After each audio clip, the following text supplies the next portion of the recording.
Hey there, welcome to Izzo's Place. So it's Toolsday, so let's review a tool. So you may have seen the unboxing of the DeWalt Jigsaw. It's, let me find you a model number. This particular one is the DCS334. So Jigsaw is a very handy tool if you're doing carpentry. So let's go over it a little bit. First, good to note is if you're carrying it around, it's got a safety on it. So right now I have it in safe position where I can't pull the trigger. So if you're carrying it around a job site, or if you're not using it, it's a real good idea to go ahead and hit that safety, so that way nothing can turn it on by accident. Another easy way to accomplish that is, of course, take out the battery. Then, can't turn it on anyway. So either of those options is a great way to keep you safe.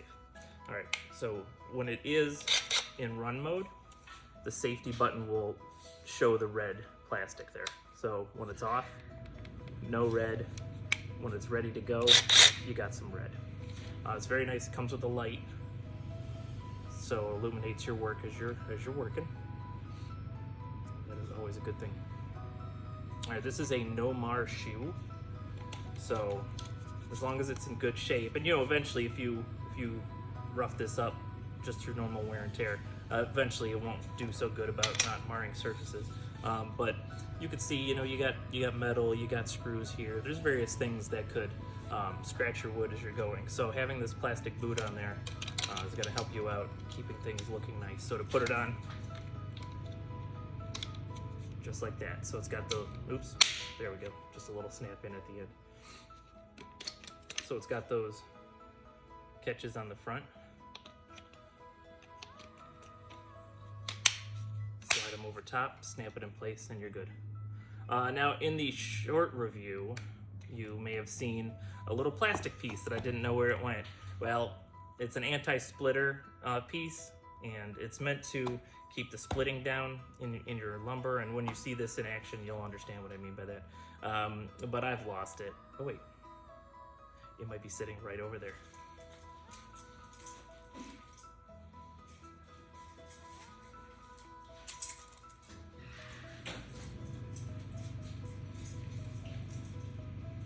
I can't believe that it was just sitting right over there in my eye line somehow. So let's look at how this is installed. I've never installed this. I've never really used one. No particular reason why. 2 hours later.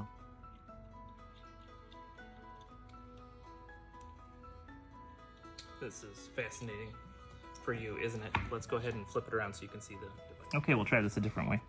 Where'd my plastic piece go? There it is. All right. So as you may be able to see, there's like little slots in there that should accept this. Now I'm assuming it has to go in like this. So that way it goes into those little slots.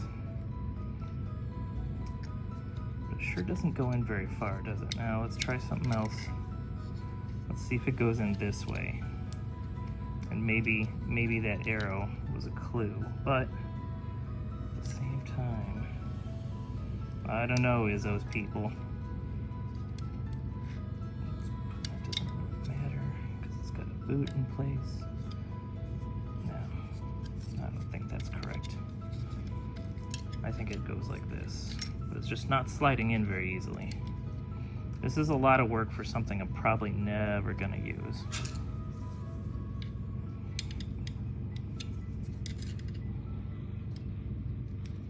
See, it doesn't want to go in. 2,000 years later. All right, let's check out the no-mar boot, and maybe it actually slides in there. Okay, that might be the ticket. Let's try that.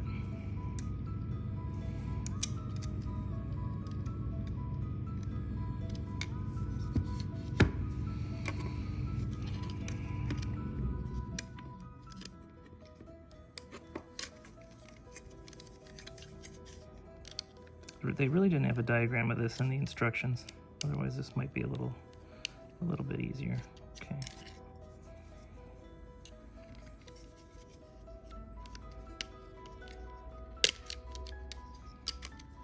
Nah, none of this is making sense.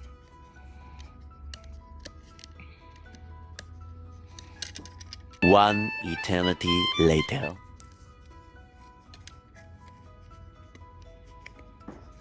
That's actually not a bad fit right there.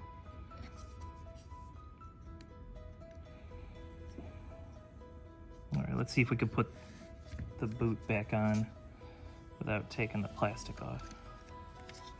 Okay, boot snaps on. That snaps on. That puppy is right up against that blade though. Alright, I'm gonna take the safety off, see if it, I'm gonna do this real slow.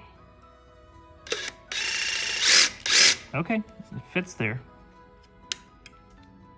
But it kind of like pops it off. Hey, let's make a cut.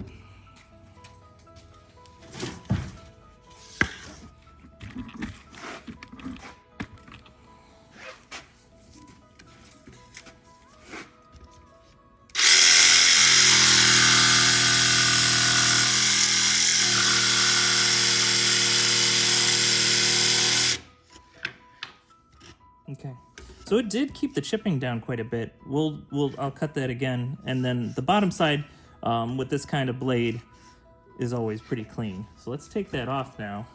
Let's put the safety on. Yeah, that's one way to take it off, I guess.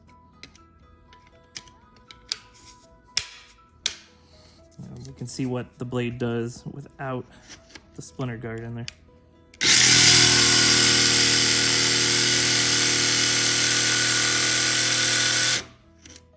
So it's not a huge difference, but there is a notable difference. No splinter guard. No, excuse me, splinter guard here. No splinter guard here. And you know, if you're doing finished work with a stain and a finish, you know, you want that more than you want that, even those little chips. All right, so that's great to see. So it works and I haven't lost it, although I just dropped it to the floor. There we go.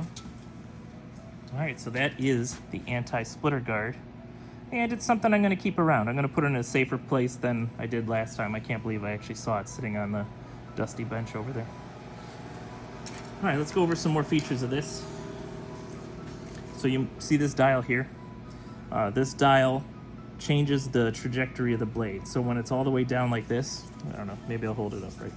When it's all the way down like this, the blade only moves up and down.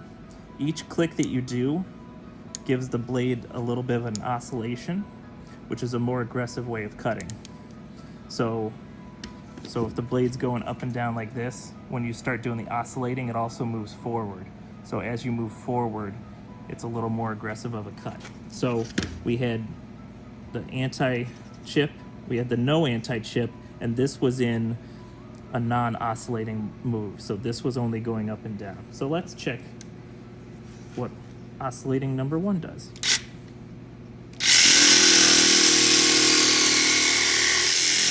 So you can see in comparison, the chips are just a little bit bigger here, but it went a bit faster. Let's check number 2. Okay, much faster, easier to go, but look at what we're doing. We're getting a lot of chips. Let's try the third one. Finish out these cuts. Yowza, that tears right through it, but you got a lot of chips. Now, you know, for what you're doing, if you're doing some rough carpentry, it might not matter. You might not care that it has a lot of chips, and that's fine. You also have a speed setting here, 1 through 7, which is pretty typical for DeWalt. So let's go ahead and show 2 different. So I guess the speed would help with this, like in the oscillating. Like I don't know if lowering the speed would help any of this, but let's try it. Let's go to non-oscillating, just for fun. Let's go ahead and start at the bottom, number 1. Oh my goodness, that would take forever.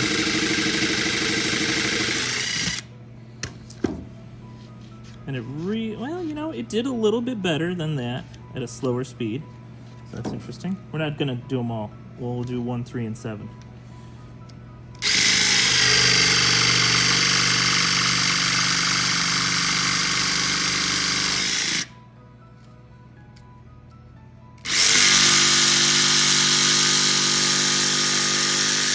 of course, you could hear the difference in the tone. And as you see, as we get faster, the chips get more. So there's various different ways you can dial this in for whatever your needs are for your job.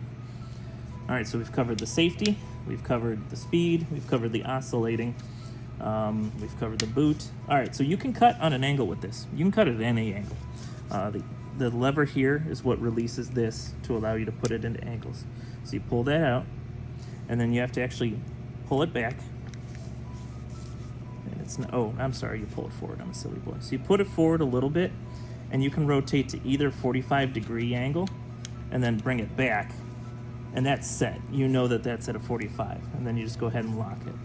If you need any angle in between 0 and 45, then you actually have to leave it forward, and instead of part of the machinery holding it in place, only this lever. So you would want to, if you want to do some goofy angle, you'd want to make sure that this is very tight, because that's the only thing holding it in place if you're on that kind of angle.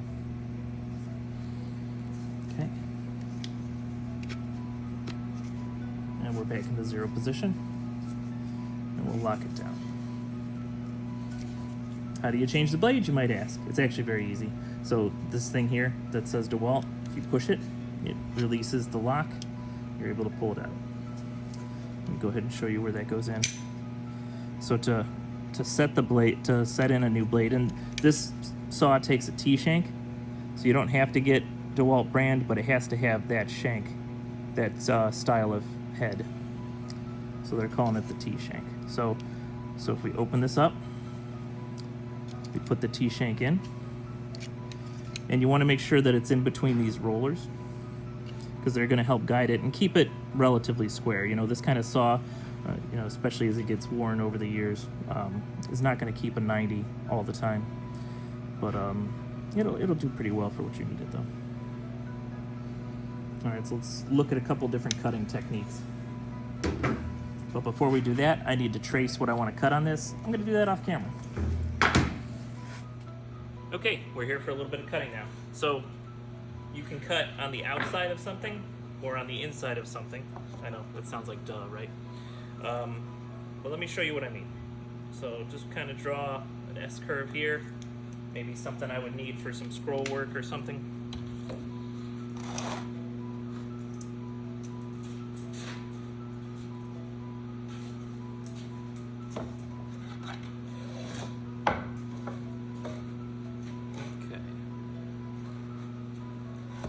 Making sure you're staying in the shot. All right, so I will be able to use this. Safety's off. I can trace this line on the outside of the curve cut.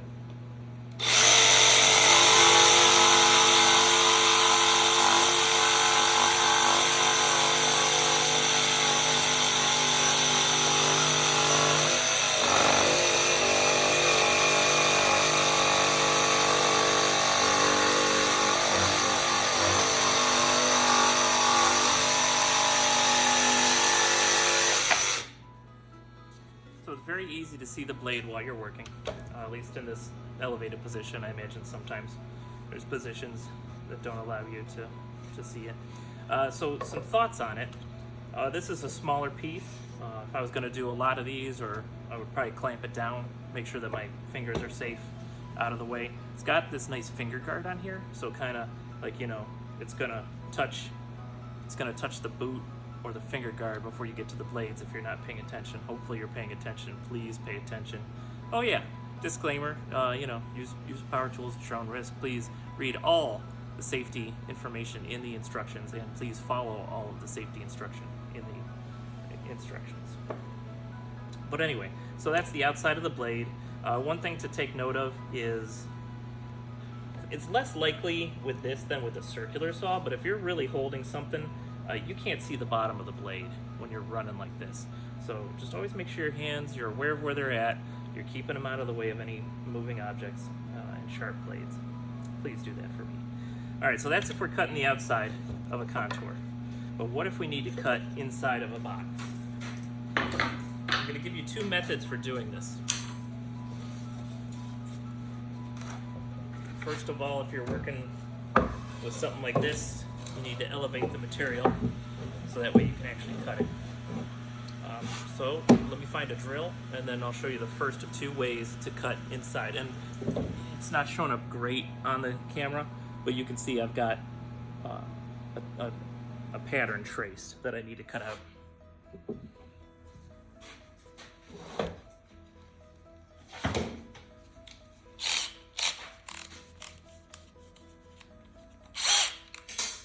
Alright, gotta find myself a drill bit.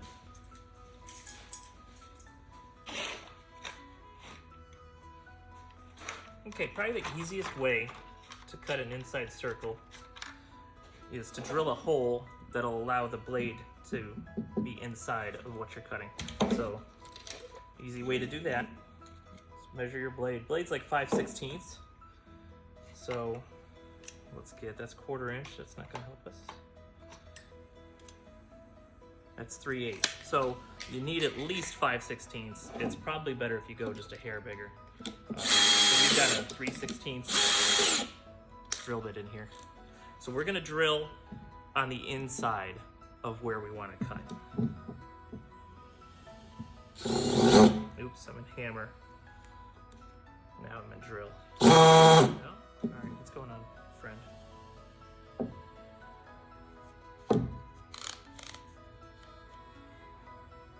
That should be drill.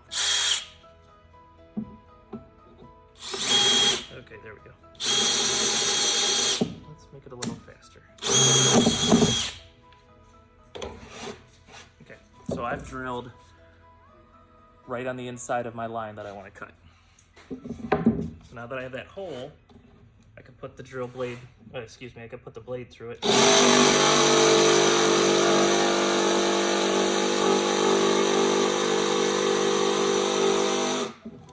and I'll be able to follow it all the way around till I get back to this hole. Let me show you the other way. I've heard it called a pocket cut. Alright, so this is, I would rate this as a little bit more dangerous than that. If you have a drill bit, do it that way. If you don't have a drill bit with you, then what you can do is you can set the saw like this. And you know what, I wouldn't try, in this method, I would not try to go right for the line. I would actually come in from the line and work my way out to the line. So, do this. Again, very careful, not as safe as that one, but it is, you know, it's in the instruction manual, so, you know, it's an approved way to do this. But you have it here, you turn it on, and you slowly rotate it and let it cut into the wood.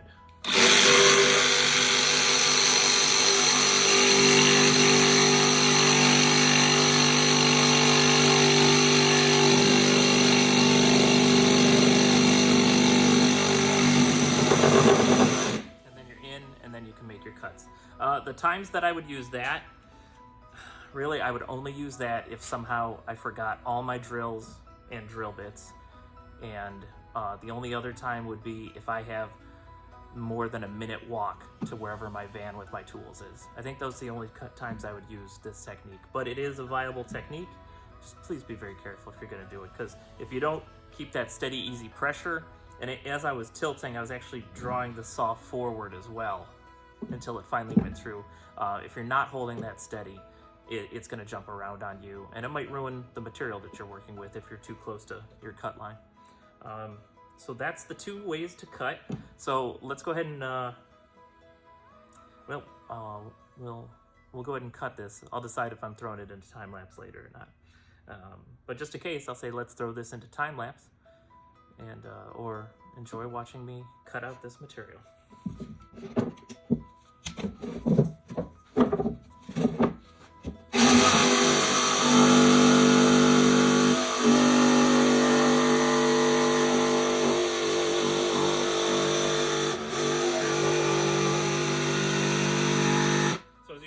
I actually touched this, kind of was just helping guide it, but I was keeping my fingers away from the blade. I didn't even come close to the finger guard with that.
Okay, so that's how you use the DeWalt 20 volt.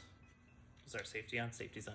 DeWalt 20 volt DCS 334 jigsaw. If you have any questions, please post them in the comments. If you have any tips or tricks for how you use your jigsaw, please put those in the comments as well. Always interested in learning more. That's all I got for you. So if you're working, do it safely. If you're drinking whiskey, drink responsibly. But whatever you do it with just a little bit of whimsy, and you're always going to have a good time. Thanks for hanging out at Izzo's place. I'll talk to you later.